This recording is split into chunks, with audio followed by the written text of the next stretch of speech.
કોર્ટને મધ્યસ્થી બનવું પડે છે। વાત જાણે તંત્રની કામગીરીની હોય કે પછી રોડ રસ્તાની હોય, ભલે ને પછી વાત ભરતીની જ કેમ ના હોય, વારંવાર હાઈકોર્ટને જનતાની વહારે આવવું જ પડે છે। જનતાના મુદ્દાને સરકાર સમક્ષ મૂકવા જ પડે છે, પ્રશ્નો કરવા જ પડે છે। આ જ મુદ્દે ચર્ચા કરીશું ચર્ચા છડે ચોકમાં, જેનું શીર્ષક છે હાઈકોર્ટ છે સારું છે। ચર્ચાની અંદર શરૂઆત કરીએ તો સોનલ જોશી જોડાયા છે, જેઓ એડવોકેટ છે હાઈકોર્ટના, સાથે જ વાસુદેવભાઈ પટેલ જોડાયા છે, રાજકીય વિશ્લેષક છે, અને પિયુષભાઈ સુથાર જોડાયા છે, સામાજિક કાર્યકર્તા।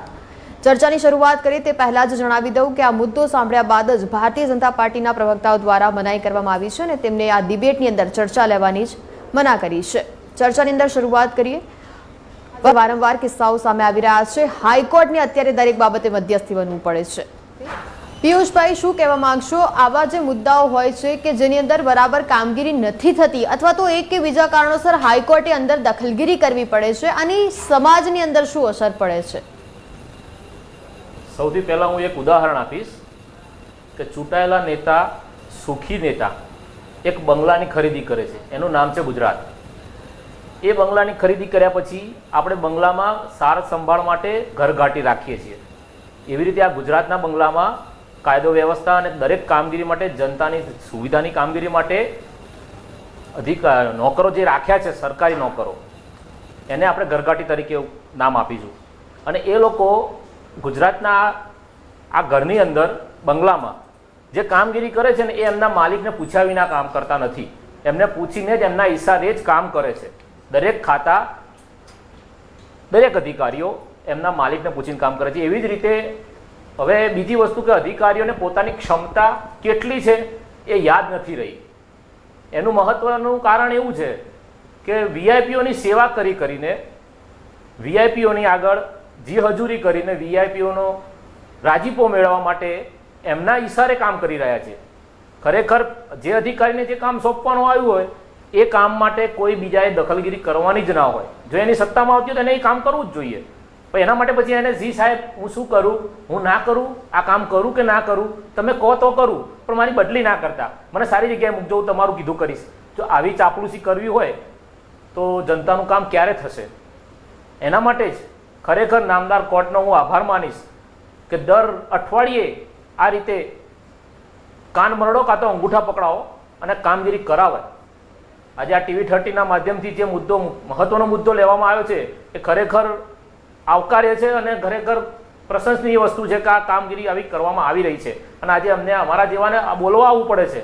આજે ખરેખર જવાબદાર અધિકારીઓ કામ કરતા હોય, સાચી રીતે કામ કરતા હોય, ઈમાનદારીથી કામ કરતા હોય અને જનતા માટે જો કામ કરતા હોય તો આજે અમારી જગ્યાએ એ જવાબદાર અધિકારીઓ બેસેલા હોવા જોઈએ। જે નથી એનું એક સ્પષ્ટ કારણ છે કે તેઓ ક્યાંક ભૂલ કરે છે, કાં તો ક્યાંક કોકની ગુલામી કરે છે, ખાલી પગાર મેળવે છે અને સરકારી ઓફિસોની સુવિધાઓવાળી જે ઓફિસોમાં આરામ કરે છે ને, એના કરતાં એમને એવો વેમ કાઢી નાખવાનો કે આપણા ઓફિસની બહાર એક નવી દુનિયા પણ છે, એ એક યાદ રાખવાની જરૂર છે। સમાજ ઉપર આની શું અસર જોવા મળતી હોય છે? Negative, positive? સમાજમાં તો સમાજને બધાને ખબર છે, નાગરિકોને બી ખબર છે કે અધિકારીઓ ગુલામ છે। આજે હું ફોન કરું છું કોઈ પણ કામ, કોઈ પણ બાબતે, આપણે નાગરિક ફોન કરે અધિકારીને કે સાહેબ મારે આ બાબતની જાણ કરવી છે, નીચેના અધિકારીઓ તો કોઈનું કામ કરતા જ નથી, કોઈનું જનતાને જવાબ બરોબર આપતા પણ નથી, એમને ઉપર પૂછવું પડે છે। એટલે આપણે સીધી ડાયરેક્ટ ઉપર વાત કરીએ તો ફોન નથી ઉપાડતા, અને જ્યારે બી કંટ્રોલમાં ફોન કરીએ કે બી વાત કરીએ તો એક જ કેસેટ વાગતી હોય છે કે સાહેબ અર્જન્ટ મિટિંગમાં છે। પછી તમે પોલીસ વિભાગમાં ફોન કરો, કોર્પોરેશન વિભાગમાં ફોન કરો કે કોઈ પણ જગ્યાએ ફોન કરો, એક જ કેસેટ વાગતી હોય છે કે સાહેબ અર્જન્ટ મિટિંગમાં છે। એનો મતલબ કે તમે મિટિંગો કરો છો પણ કામ કરી શકતા નથી। જનતાને સાંભળશે કોણ? આજે શરમ આવી જોઈએ તમને કે તમને જે જનતા માટે બેસાડ્યા છે એ કામ માટે આજે હાઈકોર્ટે દરમિયાનગીરી કરવી પડે છે, અને આજે તમને અંગૂઠા પકડાવવા પડે એવી પરિસ્થિતિ ઊભી કરી છે હાઈકોર્ટે, અને ત્યારે તમે જનતાનું કામ કરશો? ચોક્કસથી, ચોક્કસથી। સમાજની જે બધી બદતર થતી સ્થિતિ છે પિયુષભાઈ, જેમ કે ચાહે પ્રી મોન્સૂન કામગીરીને નામે થયેલા કાગળો પર કાર્યવાહી હોય અને એના પછી જે શહેરનો દેખાવ હોય, સમાજની આ ભયાનક સ્થિતિ વિશે પણ અત્યારે વાત કરશો, જેને કારણોસર સરકાર તો અત્યાર સુધી જાગૃત નથી થઈ, પરંતુ આવા મુદ્દાઓને લઈને અનેકવાર હાઈકોર્ટ દ્વારા સતત પ્રશ્નો કરવામાં આવ્યા છે, જવાબો માંગવામાં આવ્યા છે। નામદાર કોર્ટને હું એક વિનંતી કરીશ કે એવો એક નવો કાયદો લાવે કે દરેક વિસ્તારમાં જાગૃત નાગરિકને પ્રોટેક્શન મળે અને એની કામગીરી સાંભળવા માટે મજબૂર થવા જોઈએ અધિકારીઓ. આજે જે તે વિસ્તારમાં કોઈ પણ જગ્યાએ કંઈ પણ કામગીરી થતી હોય તો મને નથી લાગતું કે એની અંદર ભ્રષ્ટાચાર વિના કામગીરી થઈ હોય. કોઈ પણ બાબત ના હોય, ધાર્મિક હોય, ઇવન સ્મશાનની બી કામગીરી હશે ને તો પણ એમાં ભ્રષ્ટાચાર થયો જ હશે. બીજી વસ્તુ, આ મુદ્દો આ વિષયનો નથી, પણ હું એક કહેવા માંગીશ કે અત્યારે સ્કૂલ વાહનો ઉપર કડક કાર્યવાહી થઈ રહી છે. જે નિયમ ભંગ કરે છે એની ગાડીઓ જમા લેવામાં આવે છે. તો નિયમ ભંગ કરતા વાહનોને અત્યાર સુધી પ્રોટેક્શન આપનારા, એટલે કે ગુનેગારોને મદદગારી કરનારા સરકારી અધિકારીઓ કે સરકારી કર્મચારીઓ જે છે એની કાર્યવાહી કોણ કરશે? એ કાર્યવાહી કરવામાં આવશે તો આવા નિયમ ભંગો શહેરમાં ક્યારેય નહીં થાય. અચ્છા, સમાજમાં તકલીફ પડે છે, દરેક વિસ્તારમાં સમસ્યાઓ ઘણી છે, પણ કાયદેસર રીતે યોગ્ય જનતાને ન્યાય મળે ને એવી કામગીરી કરવાવાળા અધિકારીઓ નથી. અને એમને જો ફોન કરીને કંઈ એવી વાત જણાવવામાં આવે છે ને તો કે જોઈએ છીએ, તપાસ કરાવું છું. આ જોઈએ છે ને તપાસ કરાવવાની આગળ જ નાગરિકોની સુવિધાઓ શૂન્ય થઈ જાય છે. અને બીજી વસ્તુ કે અધિકારીઓ અત્યારે નાના બાળકની જેમ જીવે છે. નાના બાળકને ક્યાંક બહાર જવું હોય ને તો એનો વડીલ એની આંગળી પકડીને લઈ જાય કે ચાલ તને બહાર લઈ જાઉં, હું લઈ જાઉં, એ પ્રમાણે આંગળી પકડીને ચાલવાનું. આજે અધિકારીઓ આગેવાનોની આંગળી પકડીને ચાલે છે, પોતાની ક્ષમતા ભૂલી ગયા છે કે તમને જેના માટે બેસાડ્યા છે એના માટેનું 1% પણ કામગીરી દિલથી કરી શકો એટલી ક્ષમતા તમારી નહીં નથી. અને આજે કોર્ટને, હાઈકોર્ટને દરમિયાનગીરી કરવી પડે. અમને પણ દુઃખ થાય છે કે હાઈકોર્ટને દરમિયાનગીરી કરવી પડે અને અમારે એક સામાન્ય નાગરિક, આમ નાગરિક તરીકે, જાગૃત નાગરિક તરીકે અમારે ડિબેટમાં આવવું પડે છે. આજે એક જવાબદાર અધિકારીઓએ ડિબેટમાં આવીને એનો ખુલાસો આપવો જોઈએ કે હા અમારી ભૂલ છે.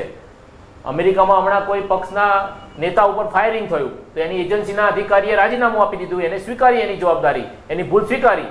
તો આપણા શહેરમાં મૂછાળાના અધિકારીઓ કહેવાય છે, એને મૂછો રાખીને ફરે છે. એ અધિકારીઓ આવી જવાબદારી ક્યારે સ્વીકારશે કે આ અમારી ભૂલ હતી? અને શહેરમાં કોઈ પણ નિયમ ભંગ થયો હોય, કોઈ પણ બનાવ બન્યો હોય, જીવલેણ અકસ્માતો થયા હોય, એની અંદર ભ્રષ્ટાચાર થયો જ હોય ત્યારે જ અકસ્માત થાય છે. કોઈ પણ નાનામાં નાની લારી મૂકી હોય ને તો એને રોજ પણ હાંચ પડે કે મહિને 200 રૂપિયા આપવા પડે છે. આ જાહેરમાં, જનતાની જાહેરમાં દેખીતી વસ્તુ છે. તો આ તો મોટા અગ્નિકાંડો થયા છે, મોટા મોટા પ્લાન્ટ નંખાયા છે, મોટા મોટા શેડો બંધાયા છે. શું એની અંદર ભ્રષ્ટાચાર નહીં થયો હોય? બીજી વસ્તુ કે ત્યારે બાંધકામ થતું હોય છે નિયમ ભંગનું, ખોટી રીતે કામગીરી થતી હોય છે ત્યારે અધિકારો નથી દેખાતું. પાયો ખોદાય ત્યારે અધિકારો નથી દેખાતું.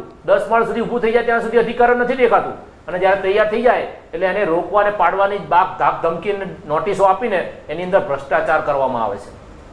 આ જ વસ્તુ બનવાના કારણે આજે હાઈકોર્ટને દરમિયાનગીરી કરવી પડે છે અને નાગરિકો પીસાઈ રહ્યા છે.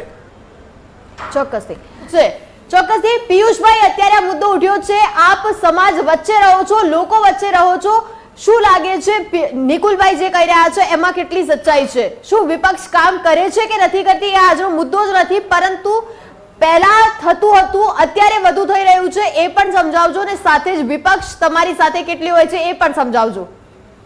પહેલા તો સત્તા પક્ષ જો કામ કરતી હોત ને વિપક્ષે આવવું જ ના પડે રસ્તામાં, વિપક્ષે સામે આવવું જ ના પડે. સત્તા પક્ષ જો કામ કરતી હોત ને તો આજે વિપક્ષને આવવું પડે છે અને તેમ છતાં સત્તા પક્ષ ગાંઠતી નથી, ગણકારતી નથી. તમે અરજીઓ કરો તો અરજીઓ તમારી ક્યાંય પડી હશે.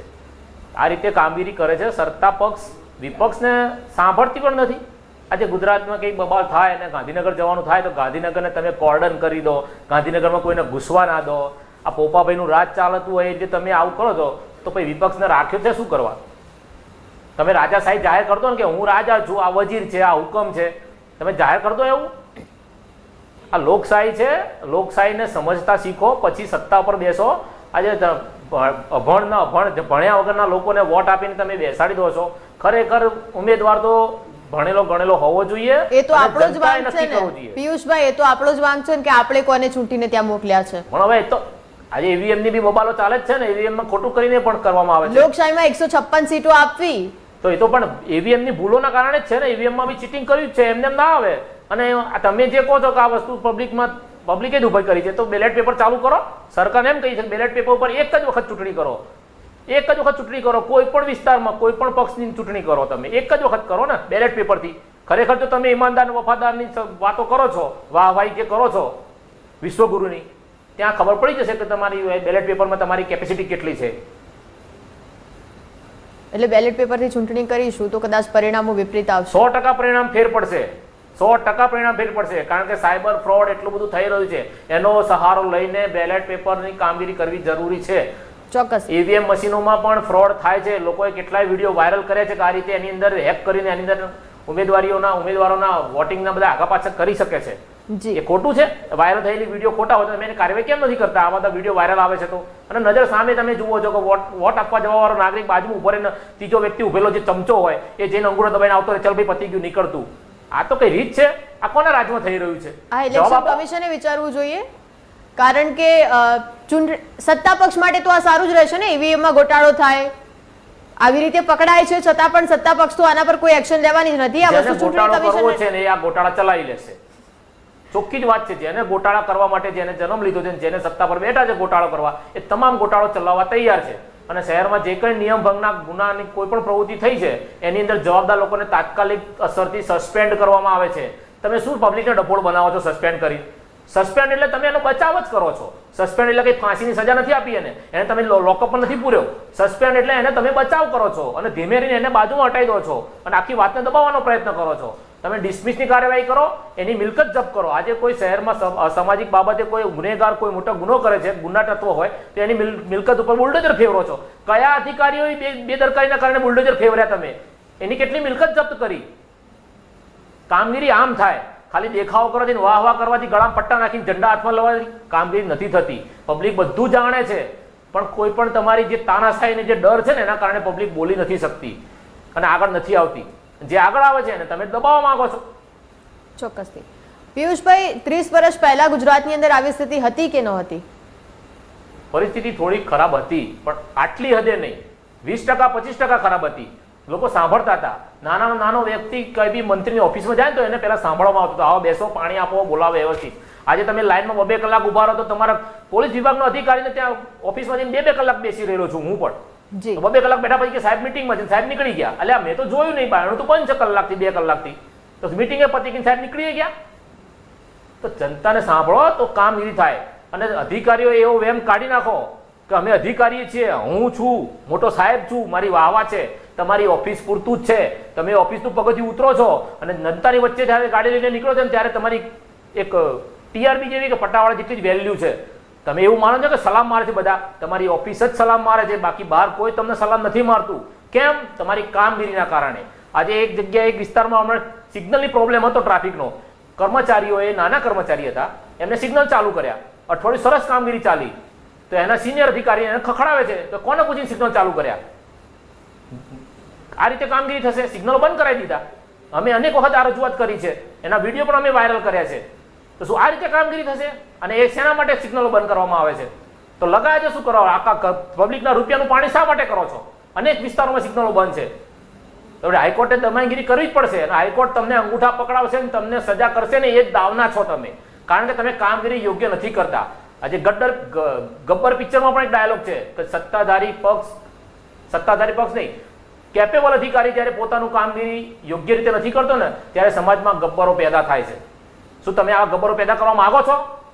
તો યોગ્ય કામગીરી કરો અને પબ્લિકમાં વાહવા મેળવો. ઓફિસમાં વાહવા મેળવવાથી, ઓફિસમાં સલામો કરાવવાથી કંઈ જ કામ નહીં થાય. અને આજની તારીખમાં પણ કોઈ પણ અધિકારી નાના નાગરિકને પર ફોન કરીને વાત નથી કરતો, એને રિપ્લાય પણ નથી આપતો એના મેસેજનો કે એના જવાબનો, કે ભાઈ આ વિસ્તારમાં આ પરિસ્થિતિ છે તો હું જોવડાઈ લઉં છું, હું તમે મને રૂબરૂ મળો, મને પુરાવો આપો, હું તાત્કાલિક કામગીરી કરાવું. કયા અધિકારી આ રીતે કામ કરે છે? તપાસ કરું છું, નીચેના અધિકારીને જાણ કરશે, નીચેનો અધિકારી આવીને કહે છે કે શું નીચેની કોર્ટ નથી, તમે સીધા ઉપર જતા રહો છો. આવા જવાબો આપે નીચેના અધિકારીઓ, તો કામ શું થશે? શરમ આવી જોઈએ કે હાઈકોર્ટે દરમિયાનગીરી કરવી પડે છે. આજે હાઈકોર્ટ છે, કાલે સુપ્રીમને પણ ગુજરાતમાં આવીને દરમિયાનગીરી કરવી પડશે. ત્યારે ઢાંકણીમાં પાણી લઈને ડૂબી મરવા જેવું, મોં બતાવવા જેવું નહીં રહે તમારે. જી, લોકોએ શું કરવું જોઈએ પિયુષભાઈ? લોકોએ જાગૃત થવું જોઈએ. અને હું પહેલી બીજી વસ્તુ કહું, જાગૃત નથી જનતા. જનતા જાગૃત નથી. આજે અમારા વિસ્તારમાં ડિવાઈડર તોડવામાં આવ્યું છું. ટેમ્પરરી અત્યારે પતરા મૂકવામાં આવ્યા છે, 6-6 ફૂટના પતરા ઉભા કરવામાં આવ્યા છે. મેં લગાવતી વખતે પણ અધિકારીને કીધું હતું કે આ પતરા લગાયા છે, પવનથી પડી જશે અને ચાલુ બાઇક ઉપર કોઈ જતો છે એના પર પડશે અને મરી જશે, એની જવાબદારી તમે સ્વીકારશો? છતાં પણ આજે અઠવાડિયાથી પતરા લગાયા છે. ગઈકાલે પતરા પવનથી પડી ગયા. અમે એના 10 વિડીયો વાયરલ કર્યા છે. આજની તારીખમાં જવાબદાર કોર્પોરેશનના અધિકારીઓને આ બાબત સમજાતી નથી. ખબર નહીં કઈ રીતે અધિકારી બનાવ્યા છે, શું ભણ્યા છે. આજે અમે એમને જણાવીએ છીએ કે આ પરિસ્થિતિ છે, આજની તારીખમાં પતરા ઉભા છે, કાલ સવારે કોઈ બાળક જતું હશે સાયકલ લઈ, કોઈ વાહન લઈને જતો હશે, બાઇક લઈને જતો હશે, એ પતરા એના પર પડે અને માથામાં વાગીને મરી ગયો તો સરકાર શું એનું વળતર આપશે? જે મીડિયાનું ટેગ લાગ્યું છે, પરંતુ તો પણ અમારા જેવા મીડિયા કર્મીઓ જ આવા મુદ્દાઓ લઈને પ્રજા સમક્ષ આવતા રહે છે અને કદાચ એટલા જ માટે થઈ અને આજે સત્તા પક્ષના પ્રવક્તાએ ડિબેટની અંદર ભાગ લેવાની ના પાડી છે. તો હાલ ચર્ચામાં બસ આટલું જ. આપ અમારી સાથે જોડાઈને ચર્ચાની અંદર ભાગ લીધો તે બદલ ખૂબ ખૂબ આભાર.